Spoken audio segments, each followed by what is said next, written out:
Welcome to Basic DJ Skills for Teachers. My name's Joff and I run a social enterprise called Ministry of Life. We have been engaging young people through music since 2008 and helping young people with singing, rapping, recording, performance skills, DJing and many other music skills over the past 14 years or so. So I'd like to welcome you to this series and to cover a little bit about what this course is aimed to achieve and what you can expect to get out of it. Overall, the recognition of the need for this course came from the fact that many children in schools seemed interested in DJing, but there wasn't necessarily the equipment or the know-how available to harness these pupils' interest and to offer them a short course and qualification if they wanted to take this route.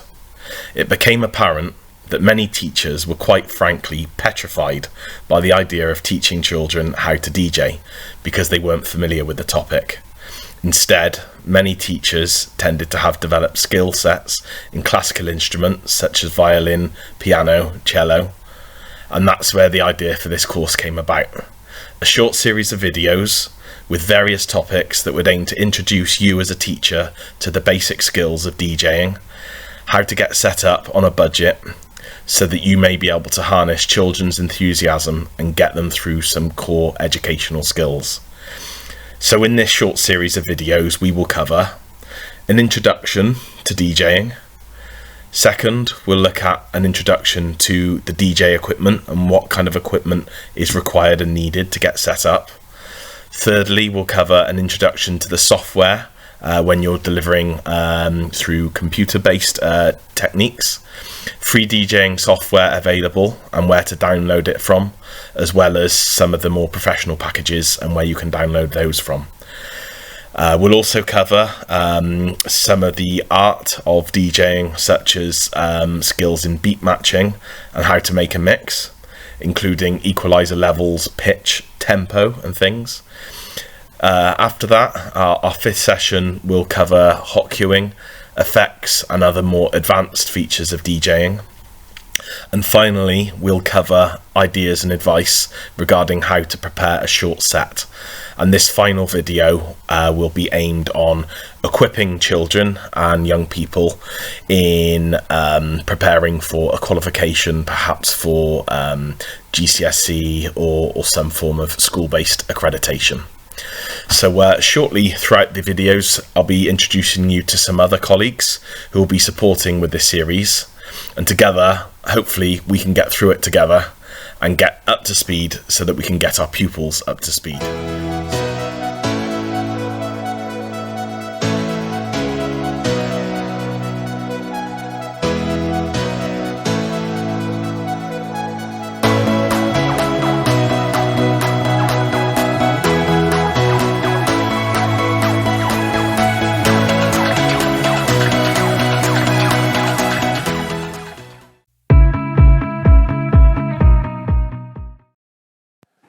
Hi all. Okay, so we've had an introduction to the series and I mentioned a little bit then that I'd be introducing a couple of others that will be helping with the course to help run it.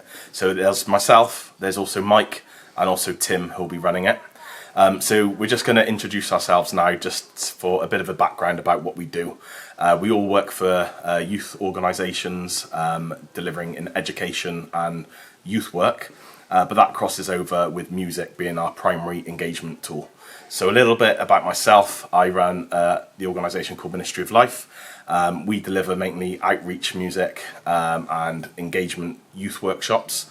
We run clubs in various areas of Cardiff and South Wales, youth clubs, and we engage hard to reach young people. Predominantly a lot of that can involve grime music, rap music, a lot of interest in making music, beat making and recording, and a lot of young people that want to rap on stage. My background in terms of DJing is kind of mobile discos, weddings, conferences, and that kind of background. And then I went into a bit of nightclub work. So I've been a resident at Walkabout, at a number of venues in Cardiff, such as Bar Is It and K Passa. And I was also a sound technician for Junglers Comedy Club. So played there up to audiences up to about 2,000 people. So I've had a vast array of experience in terms of a lot of the kind of mobile DJ world and then that commercial DJ world. So very shortly I'll introduce you to Mike and Tim, who will then explain some of their background and facets in DJing as well.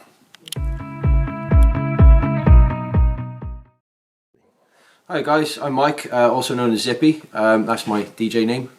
And so my background, what my job is, so I'm a music teacher. I teach people how to record, I help people with rapping and lyric writing, and I teach people to DJ, I teach people how to make beats, and so I've been a DJ for approximately 20 years now, quite a long time. So I started off when I was younger, I was into drum and bass, I was into raving, and so I got a pair of turntables when I was 18, spent all my student loans on vinyl, and so I started off promoting. I was doing drum and bass gigs, having people, 1,000 people turn up to the gigs, and it was the only way I could actually get a gig in a club, really, was to put on my own events. So that was cool. And I started off on vinyl. Both my parents' lofts are completely full of vinyl. So that's a little bit obsolete now. I don't really get the vinyl out too much because it gives me a bad back.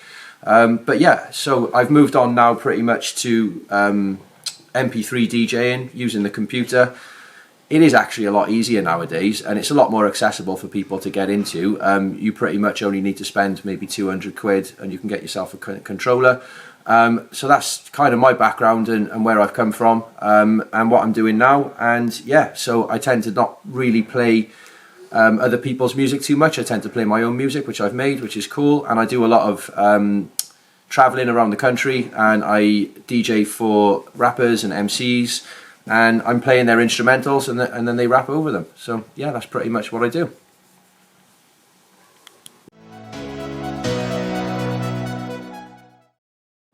Hi there, I'm Tim. I'm happy to have this opportunity to talk to you about what it would take to teach a young person to DJ. I think it's a great thing to do.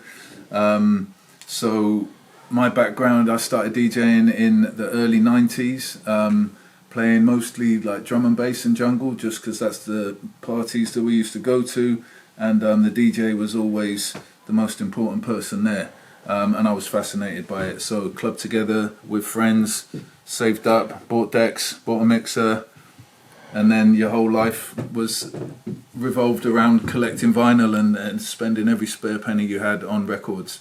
That was a long time ago, and a lot of the equipment has changed. I still like to use vinyl, and with the digital vinyl system that I've got, which I'll show you later, it means I still can use vinyl to control MP3s and WAVs, so I'm very happy about that.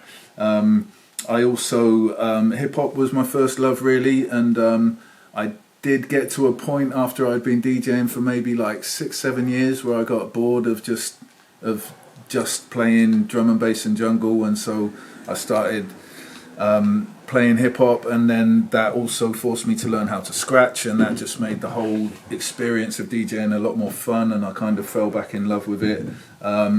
It's a great hobby, it's productive, it's creative, and it's a great thing, positive thing for young people to get into. So more power to you guys for being willing to help them on that journey.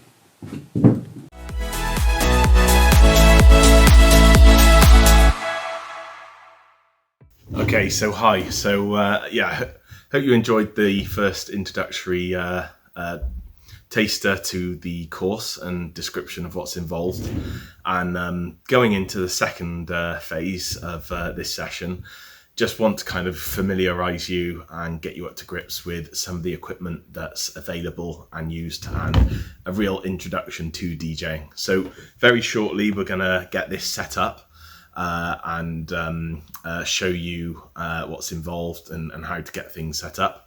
And then we're going to give you an introduction to DJing, so that you can kind of be aware and at least have some confidence in what's involved. So basically, first off, just some of the equipment. So, of course, in order to DJ, we're playing music. In order to play music, we need something to play it on.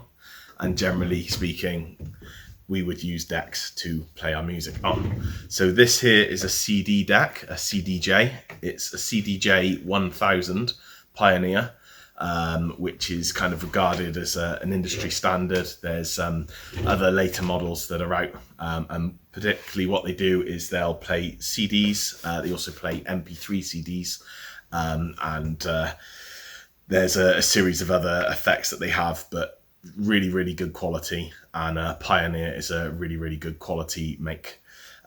What generally you would have when you're DJing with CDs is one CD deck.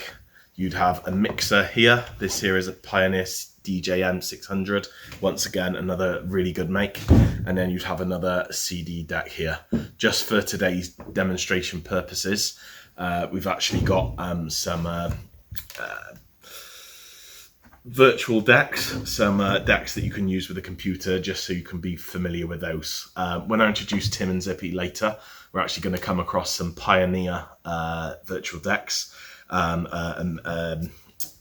So you'll get to kind of see what's involved with those as well. We'll also be introducing you to some basic decks on a laptop and some software that you can download, so that you literally have this kind of equipment, but virtually. And that perhaps may be something that's most attractive to teachers, because you can get set up on a budget as easy as possible. So these here, a set of Newmark mixing decks. You've got CD here on the left, mixer in the middle, CD on the right, in the same way that you would have a deck here, a mixer in the middle, and a deck here on the left. So the idea with DJing is that you have music continuously playing. If there's a club night, a disco, or anything, you want to have some form of continual music without there being a pause, because that's going to kill the atmosphere, and you need the opportunity and the ability to go from one song to the next without there being a pause. Perhaps one of the best ways to achieve that is to have two sets of playing devices and one mixer that can kind of combine the sounds. With CDs, you would literally go from one CD playing, play it through the mixer, have a second CD playing. As this song is coming towards the end, you're introducing this new song, and you can create a seamless mix. That mix can be half an hour long, it can be 2 hours long, it could be 12 hours long. But fundamentally, you're doing the same thing. You're keeping music playing. These CD decks are based on an earlier kind of model, which I'm sure many will be aware of, which is the old vinyl. Industry standard in terms of vinyl equipment is the Technics 1210s. And they, of course, were very, very weighty. You'd heard stories of DJs with transit vans with vinyl in boxes loaded right the way to the back, and that vinyl would then be used, and there'd be DJs with a whole knowledge and repertoire of their music. And then, say, late 90s, early 2000s, CD decks came out, and they really, really improved things, because you could have so many, up to, call it 30 songs on a CD. Or even with these MP3 CDs, up to, hundreds of MP3 songs on a CD. And so things became a lot more compact. And as you know, then when we have these virtual decks, you can have everything on a computer, where there's, terabytes and terabytes of music on a very, very small amount. So gone are the days of having loads of vinyl in a van. But the processes and the principles are exactly the same, of going from one song to the next. So that's just an overview of some of the equipment in terms of DJing. And when we introduce you to some of the online stuff, just kind of really be familiar and at ease with the fact that a lot of this equipment is based around the same principles of one deck, a mixer, and another deck. Here, one deck, a mixer, and another deck. And when we have a look online, you're going to see exactly the same. You're going to see an image of a deck, an image of a mixer, and an image of another deck. And so the simple art of DJing in terms of playing a song, playing it through the mixer, queuing up a second song, playing that second song through the mixer so that you can introduce this song as this one fades, so that there's a seamless mix, so that there isn't a pause during the DJ set, during the time that people are dancing, whether it's a wedding, engagement, party, a rave, a festival, to keep an atmosphere going is the fundamental art of DJing, and it's no more complicated than that. So hope you enjoyed this second little bite-sized chunk for this video, and we'll introduce you into the next phase now.